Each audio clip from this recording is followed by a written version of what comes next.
96 दिनों से बैग में पैक थी लड़की। सोशल मीडिया के पन्ने पलटते पलटते कब एक लड़का और एक लड़की दोस्त बन जाते हैं और उन्हें पता भी नहीं चलता, और बातचीत का सिलसिला कुछ इस कदर आगे बढ़ जाता है कि दोस्ती प्यार में बदल जाती है। फिर दोनों साथ में रहने का फैसला करते हैं। साथ में रहते रहते लड़की अचानक रात भर गायब हो जाती है। कभी कभी 1-2 दिन के लिए गायब हो जाती है। फिर एक दिन ऐसा आता है कि लड़की हमेशा के लिए गायब हो जाती है। उस लड़के ने उस लड़की को तलाश करने की कोशिश की, उसकी कोई खबर नहीं मिली। और 96 दिन के बाद जब वह लड़की बरामद हुई तो सिर्फ उस जिला में ही नहीं बल्कि पूरे उत्तर प्रदेश में यह खबर आग की तरह फैल जाती है। आखिरकार ये लड़की क्यों गायब हुई, कहाँ गायब हुई, उसके पीछे किसका हाथ है, गायब होने की वजह क्या थी? इस कहानी को जानने के लिए इस वीडियो में आखिर तक बने रहें। और अगर आपने मेरे चैनल को अभी तक सब्सक्राइब नहीं किया है तो फ़ौरन मेरे चैनल को सब्सक्राइब करें और बेल आइकन को दबा दें ताकि मेरे वीडियो आप तक आसानी से पहुंच जाए। और अगर मेरी वीडियो पसंद आए तो लाइक कर शेयर भी करें। यह सच्ची घटना है उत्तराखंड प्रदेश के देहरादून का। दरअसल कहानी देहरादून से शुरू होती है। एक लड़की जिसका नाम है शहनूर, जिसकी उम्र 24 साल है, जिसके पिता का नाम जहीर हसन है। शहनूर हरिद्वार के करनाल गांव के जमालपुर की रहने वाली होती है। शहनूर साल 2017 में अपने घर वाले को कहती है कि मैं नौकरी करने के लिए घर से बाहर जा रही हूं और मुझसे जो हो सकेगा मैं आप लोगों की मदद करूंगी।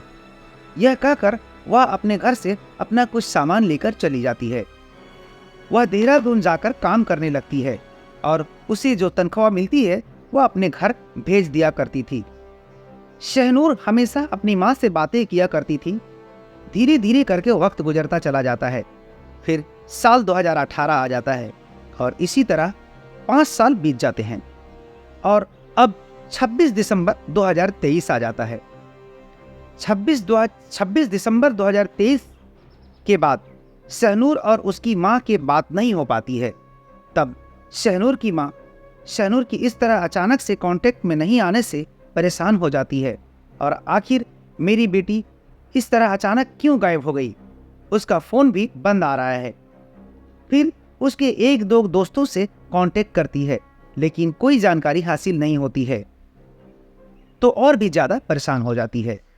फिर सारी बातें अपने पति जहीर हसन को बताती है और अपने रिश्तेदारों को भी कहती है कि अचानक शहनूर कहीं गायब हो गई है, उसकी कोई खबर नहीं है।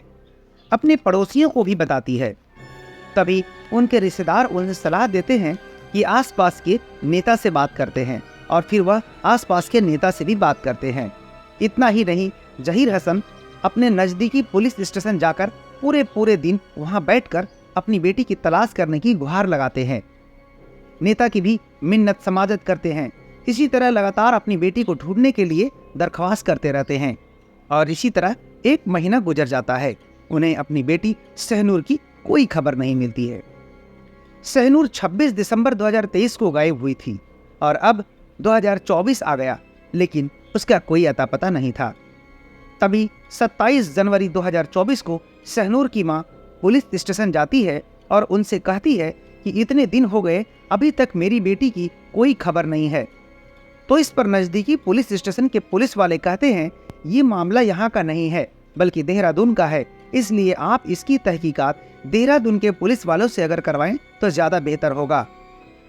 तो शहनूर की मां 29 जनवरी 2024 को पटेल नगर थाना, जो देहरादून का थाना है, वही जाती है और अपनी बेटी की इस तरह अचानक गायब होने की बात बताती है। हालांकि शहनूर की मां पहले भी यहाँ आ चुकी थी लेकिन इस बार वह अपनी जिद पर अड़ जाती है कि मेरी बेटी को तलाश किया जाए, उसकी कोई जानकारी हासिल की जाए कि वह कहाँ है और किस हाल में है। शहनूर की मां के इस तरह जिद पर अड़ जाने से पुलिस वालों ने मुकदमा तो दर्ज कर लिया लेकिन पुलिस को जिस ईमानदारी के साथ उसकी ड्यूटी करनी चाहिए थी उन्होंने ऐसा नहीं किया। शहनूर की मां वहां से मायूसी होकर घर वापस आ जाती है और आने के बाद हरिद्वार के ही पुलिस वाले के पास जाकर अपनी बेटी को तलाश करने के लिए कहती है। इस पर पुलिस वाले उससे पूछते हैं कि आपकी बेटी देहरादून में अकेली रह रही थी या किसी के साथ। इस पर शहनूर की मां बताती है कि वह देहरादून में एक लड़के के साथ रहती थी। पुलिस कहती है कि आजकल वह लड़का कहाँ है। तब उसकी मां बताती है कि उसका भी कोई अता पता नहीं है। फिर पुलिस वाले उस लड़के की तलाश में लग जाती है। उसकी तलाश चल रही थी, तभी 30 मार्च 2024 को पुलिस के मुखबिर से सूचना मिलती है कि देहरादून के पटेल नगर की एक कॉलोनी संस्कृत विहार कॉलोनी के ISBT के पास वह लड़का देखा गया है। उस लड़के का नाम राशिद है, जिसकी उम्र 23 साल है और उसके पिता का नाम मुरसलीन है और वह उत्तर प्रदेश के मुजफ्फरनगर का एक गांव बागोबली का रहने वाला है। हालांकि पहले भी पुलिस राशिद की तलाश में उसके गांव बागोबली गई थी, लेकिन वह अपने गांव बागोबली के घर में नहीं था, इसलिए पुलिस वापस आकर अपने काम में जुट जाती है। तभी पुलिस का मुखबिर बताता है कि राशिद उसी कमरे में आया है जहां शहनूर रहा करती थी। पुलिस को खबर मिलते ही वहां पहुंच जाती है। पुलिस जब कमरे में दाखिल होती है तो देखती है कि राशिद अपने सामानों की पैकिंग कर रहा है। तब पुलिस राशिद को अपनी हिरासत में ले लेती है और उससे सवाल जवाब शुरू कर देती है कि तुम पिछले 3 महीनों से कहाँ गायब थे। हमने तुम्हारे गांव में भी तुम्हें तलाश किया, लेकिन तुम वहां भी नहीं मिले। तुम्हारा फोन भी बंद है। अब बताओ शहनूर कहाँ है। तब राशिद बताता है कि सर, मुझे शहनूर के बारे में कुछ नहीं पता, क्योंकि वह अक्सर रात भर गायब रहती थी। कभी कभी एक दिन गायब रहती थी। उसका किसी लड़के के साथ अफेयर भी था। हो सकता है वह उसके साथ भाग गई होगी। लेकिन पुलिस को राशिद की इस बात पर यकीन नहीं होता है और राशिद से पुलिस सख्ती से पूछताछ करती है। पहले तो राशिद बहुत कोशिश करता है पुलिस को गुमराह करने की, लेकिन पुलिस जब अपने पे आ जाए तो अच्छों की हेकड़ी निकल जाती है और राशिद के साथ भी यही हुआ। उसने आखिरकार पुलिस के सामने अपने घुटने टेक दिए। राशिद ने जो बताया उसे सुनकर पूरा उत्तराखंड, देहरादून और उत्तर प्रदेश के लोग हैरान रह जाते हैं। राशिद बताता है कि उसने 2018 में सोशल मीडिया से अलग अलग प्लेटफॉर्म पर अपनी आईडी बनाई हुई थी और इसी सोशल मीडिया के अलग अलग प्लेटफॉर्म पर किसी न किसी लड़की से बात करने की कोशिश करता रहता था। तभी उसके सामने एक आईडी आती है शहनूर की। शहनूर जो देहरादून के एक मोहल्ले में किराए पे रहती थी। इन दोनों के सोशल मीडिया से बातचीत शुरू हो जाती है। बातचीत का सिलसिला इतना आगे बढ़ जाता है, यह लोग चैटिंग भी करते हैं, वीडियो कॉल पर भी बातें करते हैं। दोनों एक दूसरे को अपनी दुख सुख सुनाते हैं। यूं ही ये दोनों कई महीनों तक इस तरह से बातें चलता रहता है। 2018 से 2023 आ जाता है। सितंबर 2023 को राशिद कहता है कि क्या हम दोनों मिल सकते हैं। तो शहनूर कहती है ठीक है, मुझे कोई एतराज नहीं। तब राशिद मुजफ्फरनगर के नई मंडी बागोवली गांव से देहरादून आ जाता है और शहनूर से मिलने को कहता है। जब पहली बार राशिद शहनूर को देखता है तो वह बहुत खुश होता है। ये दोनों एक दूसरे से काफी इम्प्रेस होते हैं और ये दोनों साथ में रहने का फैसला करते हैं और फिर देहरादून में एक कमरा लेते हैं किराए पर और दोनों साथ साथ रहना शुरू कर देते हैं। सितंबर, अक्टूबर, नवंबर गुजरता है। इन्हीं महीनों के दौरान राशिद देखता है कि शहनूर कई बार रात में अचानक से गायब हो जाया करती थी और जब राशिद शहनूर से पूछता है कि तुम अचानक से कहाँ गायब हो जाती हो, तो शहनूर कहती है कि मुझे अपने काम के सिलसिले में जाना पड़ता है। इस पर राशिद कहता है कि ठीक है, मैं भी तुम्हारे साथ चलूंगा, तुम कहाँ और क्या काम करती हो। लेकिन शहनूर ने कभी भी राशिद को अपने साथ चलने के लिए नहीं कहा और ना ही उसे यह बताया कि वह क्या काम करती है। आखिर क्यों वह अचानक से रात भर गायब हो जाती है। राशिद ने कई बार शहनूर को उसके काम के बारे में जानना चाहा, लेकिन हर बार शहनूर उसे टाल देती थी। गुजरते समय के साथ 26 दिसंबर 2023 को लगभग रात के 2 बजे शहनूर घर पहुंचती है। 26 दिसंबर की रात और 27 दिसंबर की सुबह जब दरवाजा खुलता है तो राशिद बहुत परेशान सा दिखता है और वह बताता है कि उसने पूरी रात उसका इंतजार किया। राशिद ने फिर शहनूर से पूछा कि तुम इतने रात में कहां से आ रही हो, लेकिन शहनूर उसकी बातों का कोई जवाब नहीं देती है। आज वह जिद पे अड़ गया था कि मैं जान कर रहूंगा तुम कहाँ गई थी और इतनी रात को कहां से आ रही हो। दोनों में बहुत कह सुनी हो जाती है। तभी शहनूर राशिद को जोर से एक थप्पड़ मार देती है। शहनूर के थप्पड़ मारने पर राशिद को बहुत गुस्सा आ जाता है। फिर राशिद शहनूर का गला दबा देता है और उस वक्त तक दबाए रहता है जब तक उसकी मौत नहीं हो जाती। राशिद बहुत परेशान हो जाता है और सोचने लगता है कि इस लाश को अब क्या करे। अब पूरी रात ऐसे निकल जाती है। दूसरे दिन सुबह 10 से 11 बजे के आसपास वह तैयार होकर बाहर जाता है। सबसे पहले वह एटीएम कार्ड से 17,000 रुपये निकालता है। फिर वह पास के ही एक जगह लालपुर जाता है। लालपुर में विशाल मेगा मार्ट में जाता है और वहां से एक बड़ा सा बैग खरीदता है और बैग लेकर अपने कमरे में आ जाता है। फिर शहनूर को उस बैग में डालने की कोशिश करता है, लेकिन शहनूर पूरी तरह से बैग में फिट नहीं आती है। तब राशिद मजबूरन उसके हाथ पैर तोड़कर उसे बैग में भर देता है और सोचता है इस बैग को कैसे लेकर जाएं। तभी उसकी नज़र अपने घर के अंदर खड़ी स्कूटर पर पड़ती है। राशिद उस बैग को उठाकर स्कूटर में रखता है जिसमें उस लड़की की लाश थी। बैग को एक रस्सी के द्वारा स्कूटर में अच्छी तरह से बांध देता है ताकि वह बैग रास्ते में कहीं गिरे ना और पकड़ा ना जाए। बैग को स्कूटर में बांधने के बाद सन्नाटा होने का इंतजार करता है और फिर जैसे ही उसे रास्ता साफ नजर आता है वो वहां से निकल जाता है। 27 तारीख को वह अपने कमरे से लाश वाले बैग को लेकर देहरादून से उत्तर प्रदेश की तरफ चलने लगता है। रास्ते में एक आशा रोड़ी चौकी पोस्ट पड़ता है।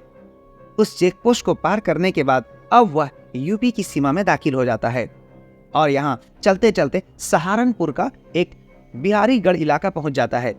वहाँ आसपास कई किलोमीटर तक जंगल ही जंगल था। अगर वह कोई जोर जोर से वहाँ आवाज भी लगाए तो किसी को सुनाई नहीं देगा। राशिद अपने स्कूटर के जरिए उस जंगल में पहुंचता है और बिल्कुल सुनसान इलाके में जाने के बाद वह उस लाश वाली बैग को वहाँ फेंक कर वहाँ से सीधे अपनी बहन के घर चला जाता है। अपनी बहन के घर जाने के बाद 1-2 दिन तो उसका फ़ोन ऑन रहता है, लेकिन जब शहनूर की माँ का शहनूर से कांटेक्ट नहीं हो पाता है तो वह राशिद को फ़ोन करती है, क्योंकि शहनूर की माँ जानती थी कि शहनूर राशिद से बातचीत किया करती है। इसलिए उससे पूछती है कि बेटा क्या तुम्हें शहनूर की कोई खबर है। तो राशिद बताता है कि वह तो कई दिन गायब रहती है, पूछने पर बताती भी नहीं। वह क्या करती है मुझे कुछ नहीं पता, वह लगता है किसी के साथ गई होगी। इससे कुछ दिनों के बाद ही वह अपना फ़ोन बंद कर देता है। राशिद की बातें सुनने पर वह अपनी बेटी का इंतजार करने लगती है। 1 महीना बीत जाता है। जब 1 महीना गुजर जाता है तब वह कई लोगों के पास जाकर अपनी बेटी को ढूंढने की गुहार लगाती है। 1 महीने के बाद FIR दर्ज होती है। 29 जनवरी 2024 को पुलिस एक्शन लेती है। तब 30 मार्च 2024 को राशिद पुलिस के हाथ लगता है और फिर पुलिस को पूरी जानकारी कहानी मालूम होती है। राशिद के दिए गए बयान के मुताबिक पुलिस पूरे टीम के साथ उस इलाके में पहुंच जाती है जहां राशिद लाश वाली बैग फेंका था। जब पुलिस वाले वहां पहुंचते हैं तो सच वहां एक बैग फेंका हुआ था जो पूरी तरह से पैक था। जब उस बैग को खोला जाता है तो उसके अंदर जो थी पूरी तरह से वह लाश सड़ गल चुकी थी और सिर्फ कंकाल बचा हुआ था। पुलिस उस बैग को अपने कब्जे में ले लेती है और उसे पोस्टमार्टम के लिए भेज देती है और उसका DNA टेस्ट करवाया जाता है। अब पुलिस को राशिद की बात पर यकीन हो जाता है। पुलिस उससे अरेस्ट कर लेती है। इतने दिनों साथ में रहने के बावजूद भी राशिद को उस पर यकीन नहीं था, तो इस रिश्ते को आगे नहीं बढ़ाना चाहिए था। आजकल बहुत आम सी बात हो जा रही है कि एक लड़का और एक लड़की लिविंग रिलेशनशिप में रहते हैं, लेकिन कैसे माँ बाप इतने बेफिक्र हो सकते हैं। उसकी बेटी कहाँ है, क्या काम कर रही है, और जब उसे फिक्र हुई तो उसकी बेटी बहुत दूर जा चुकी थी जहाँ से कोई वापस नहीं आता है। दोस्तों, इस केस की सुनवाई अभी कोर्ट में चल रही है और अगर इसकी कोई भी अगर खबर आती है तो हम इस चैनल के माध्यम से आपको बताने की कोशिश करेंगे। दोस्तों, इस कहानी को सुनाने का उद्देश्य किसी को दुख देना नहीं, किसी की भावनाओं को ठेस पहुंचाना नहीं, बल्कि आपको सचेत करना है, आपको जागरूक करना है ताकि आप खुद का और अपनों का ख्याल रख सके। और अगर आपने मेरे इस वीडियो को पसंद आई हो तो एक सब्सक्राइब जरूर करें और बेल आइकन को दबा दें ताकि आपके पास मेरी अगला वीडियो आसानी से पहुंच सके। और लाइक करें और शेयर भी करें ताकि आप अपने भी और खुद का भी और दोस्तों का भी, रिश्तेदारों का भी ख्याल रख सके। धन्यवाद।